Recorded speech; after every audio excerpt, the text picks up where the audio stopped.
Good morning, Premier Mortgage Resources, esteemed guests and contributors. I'm Jack Pritchard, your Master of Ceremonies. Welcome back to Success 2021. Today we have a fantastic guest speaker, Mr. Marcus Murphy, who is here to discuss today's topic, how to overcome the stigma of sales and networking in a post-COVID world. Mr. Marcus Murphy is a business expert who cares deeply about the flourishing and success of entrepreneurs. He previously worked for Yelp in San Francisco, going from startup to a multi-billion-dollar giant. He sits on the advisory board at LinkedIn and is sought after speaker and trainer to LinkedIn Learning's more than 22 million students. Marcus worked at Keep as the Global Partner Development Manager, where he developed and broadened new international markets throughout Europe, Asia, Latin America, and Africa. Marcus was a senior member of the executive team at Digital Marketer and is widely known for his business partnerships with people and brands like Tony Robbins, Damon John, Gary Vaynerchuk, and LinkedIn.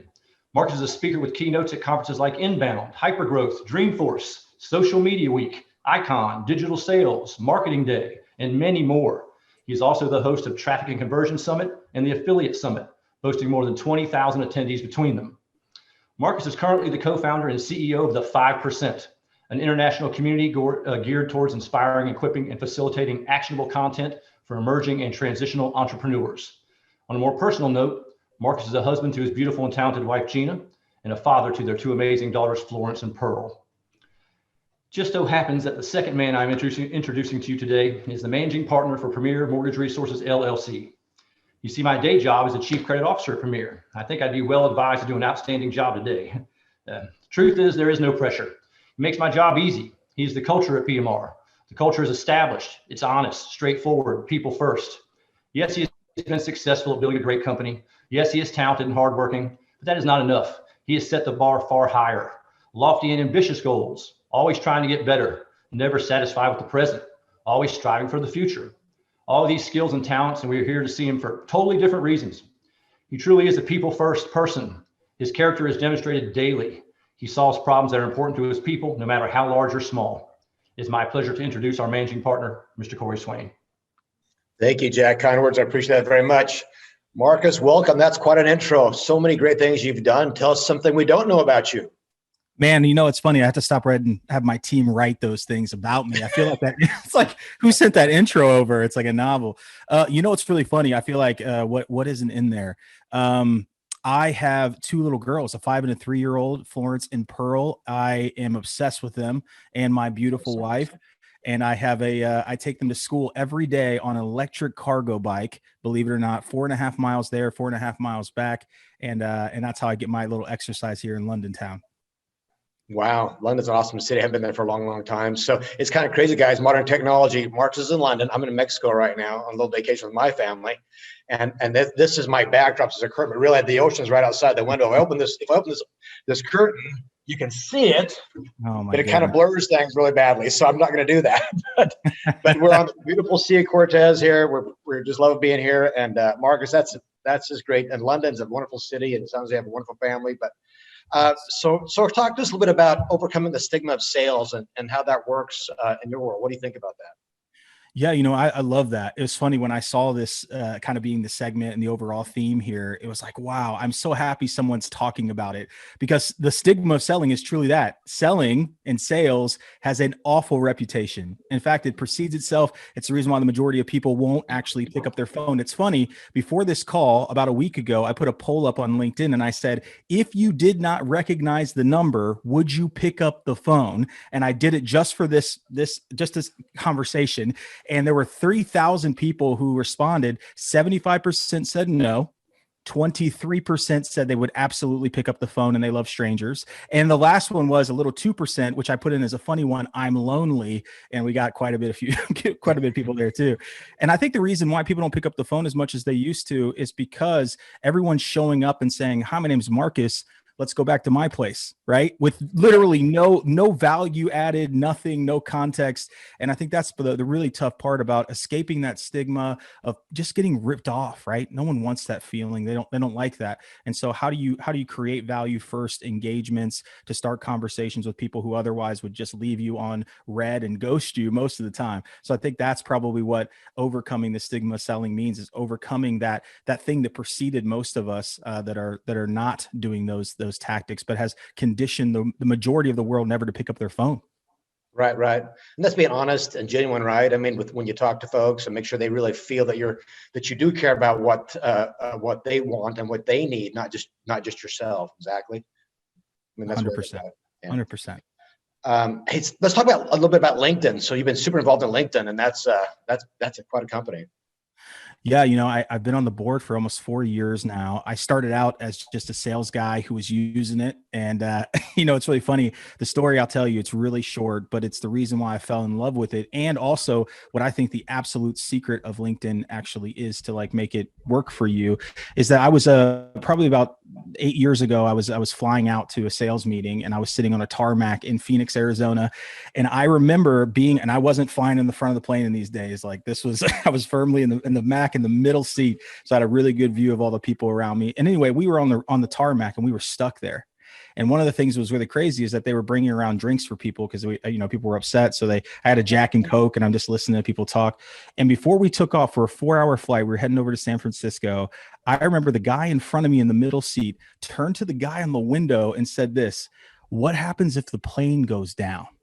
Wow. And I said, it got my attention, but I listened to the guy start talking to the other person in the window seat, and I'm starting to see the person in the window seat just die. Right, they're like dying inside because the person in the middle seat was a life insurance salesman. Oh yeah, life insurance salesman in the middle seat on a 4-hour flight. Give me another Jack and Coke, right? Like I was pumped up, and so I took out my laptop on the plane, and I remember typing this article on LinkedIn. I wrote an article which was called "Cold Calling is Dead" and Jeff Weiner is my hero, who is the CEO, unfortunate surname, but former CEO of LinkedIn, great mentor of mine.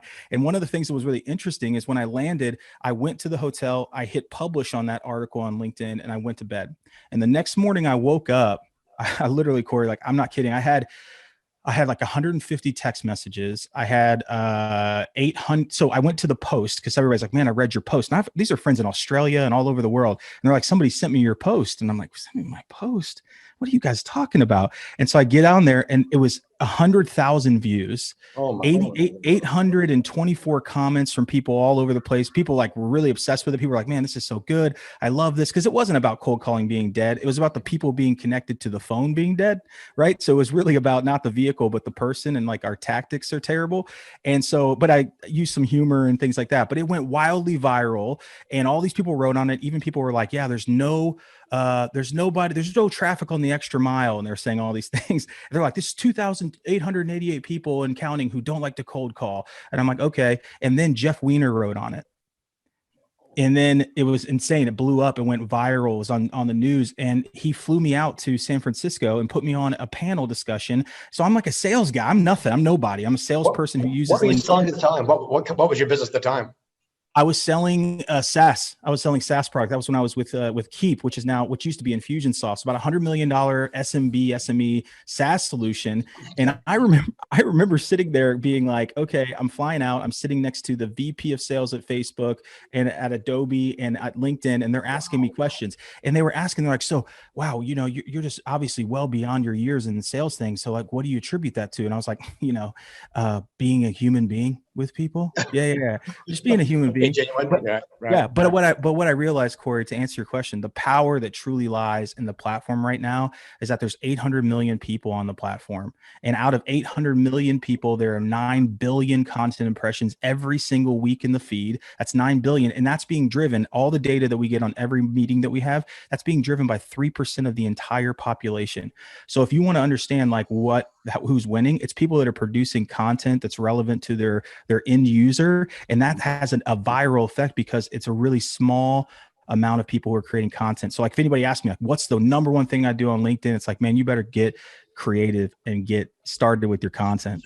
So you're telling me 3% of the people produce all the content for 9 billion viewers or 9 million viewers? 9 billion impressions out of 800 million people, 3%. That's hard. You know what I mean? That's not a lot of people, but everything, think about it. All the content that is original on the platform just gets circulated and shared and passed around. And the way the algorithm works is that if someone comments on your post, it shares that they commented on your post with their entire following, with all of their connections. So that's where it gets this viral effect, is that any engagement that you have on something that's a popular organic post, because I've had many, I had one that actually went really viral when I was was interviewed on Good Morning America last year before we headed over here. And I'm telling you, like, content changed my life. And it's funny because I wrote an article on an airplane 4 years ago, half drunk. And I'm telling you, it's like I literally somehow that changed everything. And it was the platform and the power of the content. Interesting. Yeah. There's so many different platforms now, right? People can use LinkedIn, Facebook, of course, has always been there. TikTok is one that I'm seeing used more and more. And I don't really understand TikTok at all, but it's still about content, right? It's always about content. Yeah, and content has to get more and more provocative, right? Like TikTok, if I have to see another middle-aged influencer dancing and pointing at something, like that's cringe AF, everybody on the call. And I don't need to see Corey dancing and pointing at words to get attention. There are other ways. And I think TikTok is great, but I'm not going to go on there. Like if you're Premier Mortgage Resources, you always look at three things. You're looking at market, your message, and your media. Like your market, who are they? What are you trying to tell them that's going to get their attention? And then finally, where are they actually at? So you usually have a disconnect if the mortgage industry right now is going, I know my market, I know my avatar, I've got a perfect message for them. And then you go on TikTok. I mean, I'm sorry. I think that there's probably some really practical places that those people live. And I would just, I would slow the roll on all these social media things that are distractions and focus on market, message, media. That's a really good one. So I want to talk to you about the modern sales force in today's world. And it sounds like what you're going to tell me is content through different platforms is important, but what am I missing there that I should be asking you? Yeah, I think that if people ask me what is the advantage of the modern sales force, and I look, when I was at all these companies before I founded the 5%, I was also the head of sales, and I did actually eventually have a career outside of being an individual contributor. And one of the things that I continue to look for in every single, and this is counterintuitive, by the way, because most people are afraid of this in their organizations, and that's people having a personal brand. And I think what's really interesting about a modern sales force is that people, like whether it's B2B or B2C, it's still H to H, it's human to human. I mean, in fact, most B2C tactics are working really well in a B2B space because they're realizing there's a human on the other end of that line and sitting in that seat. And so what I'm realizing is that people that have a personal brand, they really invest in having a voice and creating a persona that's trusted, that people can follow. They also are authoritative in their brand, meaning that they're definitive. They don't have this lukewarm kind of approach to their beliefs. They really have something and they say, this is exactly what I believe. They're going to get a following of people. And when they build a following of people, it's only a matter of time to use your platform for whatever you're selling. And hopefully what you're selling is good and helps people. And I think that's what's really probably missing, that a modern sales force is really, really running with. Good. Well, I think that's really true, right? So we believe in that in PMR big time. We really believe in the personal brand and setting yourself apart from other folks. And we learned a long time ago, I mean, the company's important, right? We love our company, love our brand.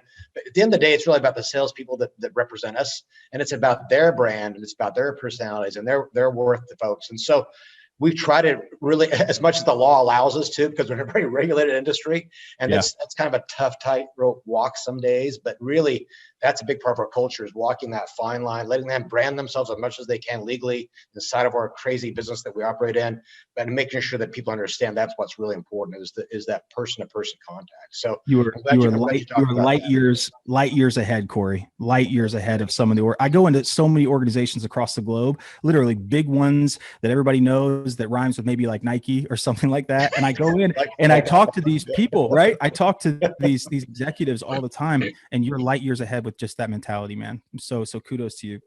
Well, thank you. We really, that's one of our main culture points here. We really believe in the people and the brand of them, not necessarily us. So, hey, so closers, you know, I've always been a salesman, so I like to be a closer. I get nicknamed a closer sometimes, but you tell me what it means to be a closer in your terms. Oh man. I think if a sales process is done well, asking someone if they need help with that is a really good close. And what I mean by that is I think people could start orchestrating the sales conversation from the first interaction, from the moment that someone recognizes that you exist, all the way to a place where if you do that process well, if you actually go through and do a thorough job of making it about them and less about you, and making sure that whatever their thing is, which they only care about, they do not care about you. They have no interest in you, but what they care about is what they're doing, what's relevant to what they're doing, and how whatever you have can expedite the process from where they are to where they're trying to go. And if you can understand that process and you have those conversations and it leads to a place at the very end, the natural thing that most salespeople miss is to actually ask the question, well, you know, we've gotten to this place, like, would you like some help with that? And I think that if you've done your job well, people are going to go, oh yeah, like, hell yeah, absolutely. I want some help with that. And I think that's really what I've always looked at as like closer. And it's not the pressure sale, but sometimes, you do have to ask for the sale. But I think that if it's done in the sales process, which starts way further along than most people think it does, at the top of funnel all the way through, I think that's when it ends up being something at the end where it's a logical question and a very, very, I guess, repeatable, dependable, and predictable answer. Right, I agree. In my mindset, it's always been an education process, right? And Yep. so all the options are out there on the table. And it says my internet is unstable, so I'm not sure you can hear me okay, but I can hear you just fine. We're great. doing good. So yeah, sometimes Mexico internet not so bueno, right? Anyway, I've always thought it's really a big education process. Yeah. And if you give people all their options and educate them, when they get to the end, you really run into a kind of a fork in the road where it's either a yes or no, and it either fits their needs or it doesn't fit their needs. That's the way I've always kind of looked at it. Do you know what's really funny is I started asking, we had a product that was about 30 grand. It was a private mastermind when we were a digital marketer. And one of the best things I'd ever seen in my entire life, there was a guy, his name is Roland Frazier. He's an older guy. He's been around the block a long time. And his close percentage for those people who sat down with him was like 80%. And I was sitting around going like, how in the world? Cause I'm over here like educating. And what I sat down and watched his sales process, and people sit down with him and he goes, okay, are you ready to go? And I'm not kidding. Half of them would be like, yeah, I'm ready. Right. And then he's like, great. Now we can spend the rest of our time on onboarding. And what I realized was when I asked him why he did that, he said, hey, we have one of the most informed buyer groups of all time on the planet. Education is usually just forcing people through our process. But a lot of people are coming to you because they're ready. And so if we don't ask them that question in the beginning, then we don't know how we can spend our time. So he was saying that, hey, let me get somebody who's ready in, and then I can spend more time with one, other people need more education. And two, I could spend the rest of my time with that person onboarding them into our business. And I'm like, you're a genius. That's the best thing I've ever heard in my life. Yeah. You might get half right all the time, right? 50-50 chance right up front. Yeah. I'll keep that in mind. Good advice. So we talked about this a little bit, but what does networking look like in today's COVID world, or almost post-COVID world? Yeah, I think that we're moving to a place where, well, let me say this. I think we put a magnifying glass over the fact that we are very exclusive in what we do. And like, think about this, like, yes, we're sitting on a Zoom call right now, but there are big, elaborate virtual events and things that are emerging, but we're never going to go back to, I want to go back to physical events. Believe me, like we have a whole physical event company, but I think we're always going to be in a hybrid situation. I think that what we learned was that we need to be more inclusive. And what this has shown us in a COVID environment is that most people are highly accessible. And where you don't have to go all around the world to be able to create intimacy like this. And also, I think what's really interesting about, I'm on these calls all the time. I'm on cameras and all kinds of stuff. I even freaking think I have like vertigo from looking at a Zoom camera so much. But I do think that what people can do is you can take a little extra effort to understand how to virtually create empathy, virtually create and lean into some humanistic qualities that are really, when's the last time, I don't remember the last time before COVID that I looked at somebody in the face on a video call. And I'll tell you, because I was usually on like a conference call or be on a phone. So I think that we have some really amazing opportunities to say there's a new normal now. And it really is kind of a mix between people that are all over the world and opening up this really great virtual space for them, which brings them in. And normally they wouldn't have been able to. And now we have another tool in our hands to be able to be, you think about it, like the backgrounds in Zoom, all the stuff that people are doing. We now have these tools to access, and we now are all conditioned to be able to have these virtual experiences with potential customers, with our teams. And so, yeah, I think that's been such a silver lining to all this. Kind of a hybrid situation, right? Gives you more reach in a lot of ways, right? If you can do both. Yeah. And people are paying. Like, I'll give you an example. We have a big event coming up, and I'm not here to pitch that, but what I meant is that $95 tickets for people that are all over the world are selling like crazy. And we only have 500 physical seats that are being sold. And those are obviously pretty expensive. But I think that's the new interesting thing. It's like, you don't have just one experience anymore. Those people online aren't trying to be there as voyeurs. They want their own online experience. That's why platforms have evolved. There's like a really great platform called Hopin. There's some other stuff that there are people that are coming out, new solutions that are coming out to make these really interactive virtual worlds for people. And I think that we're just going to see people sprinting toward that, even when we get back to like being together in the physical world. That's kind of crazy. It's the new whole big trend around digital media buys and those original digital media, and the fact those, I mean, have you seen that? That is crazy. I saw the guy. So the founder of Twitter today sold his very first tweet for $2.9 million.